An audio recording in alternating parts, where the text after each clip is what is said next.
से एक साथ आईआईटी, आईआईएम जैसे दर्जनों बड़े शिक्षा संस्थाओं का लोकार्पण किया।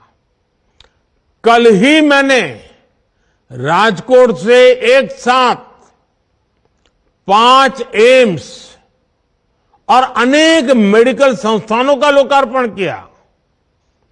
और अब आज का यह कार्यक्रम है, आज 27 राज्यों के करीब 300 से अधिक जिलों में 550 से ज्यादा रेलवे स्टेशनों के कायाकल्प का शिलान्यास हुआ है।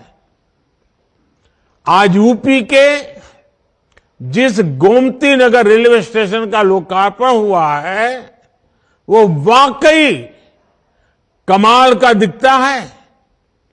इसके अलावा आज 1500 से ज्यादा रोड, ओवरब्रिज, अंडरपास, इसकी परियोजनाएं भी इसमें शामिल है। 40,000 करोड़ रुपए की ये परियोजनाएं एक साथ जमीन पर उतर रही है। कुछ महीने पहले ही हमने अमृत भारत स्टेशन योजना की शुरुआत की थी। तब भी 500 से अधिक स्टेशन के आधुनिकीकरण पर काम शुरू हुआ था। अब ये कार्यक्रम इसे और आगे बढ़ा रहा है।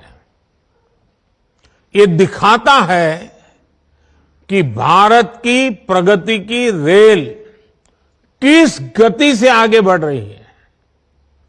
मैं देश के विभिन्न राज्यों को, वहां के सभी मेरे नागरिक भाई बहनों को अनेक अनेक शुभकामनाएं देता हूं।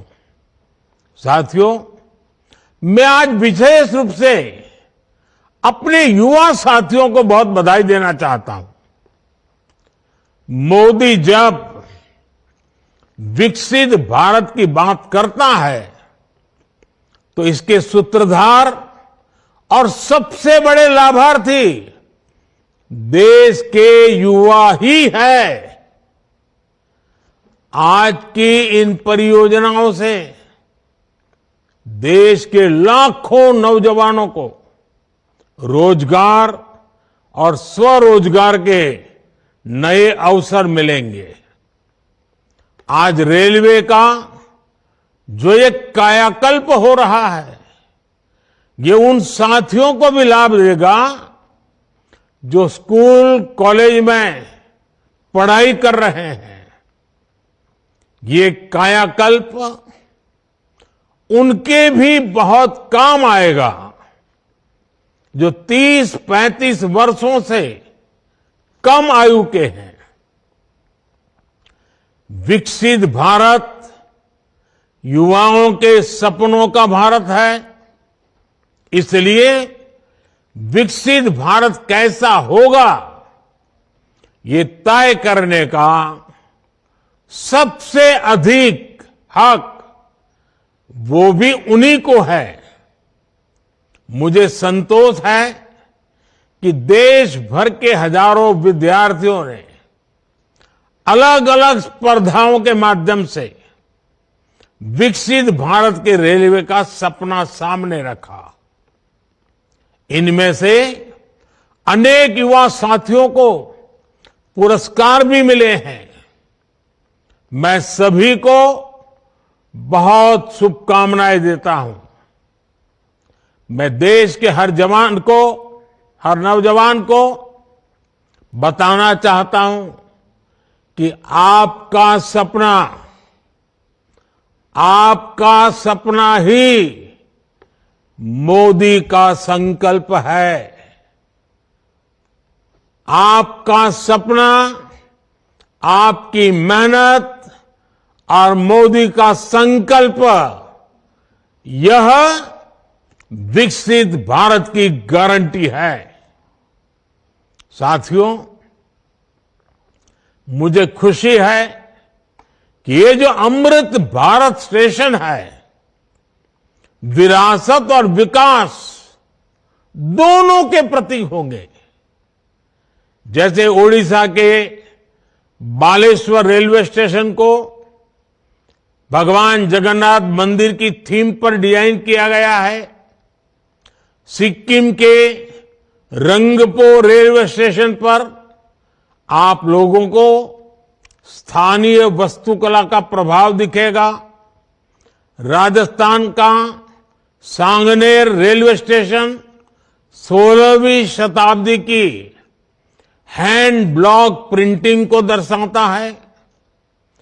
तमिलनाडु के कुंभकोणम स्टेशन का डिजाइन चोल काल के वास्तुकला पर आधारित है। अहमदाबाद रेलवे स्टेशन मोढेरा सूर्य मंदिर से प्रेरित है। गुजरात में द्वारिका स्टेशन द्वारकाधीश मंदिर से प्रेरित है। आईटी सिटी गुड़गांव का रेलवे स्टेशन आईटी के लिए ही समर्पित होगा।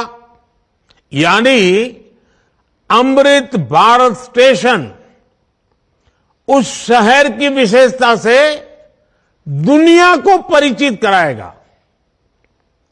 इन स्टेशनों के निर्माण में दिव्यांगों और बुजुर्गों उनकी सुविधा का भी विशेष ध्यान रखा गया है।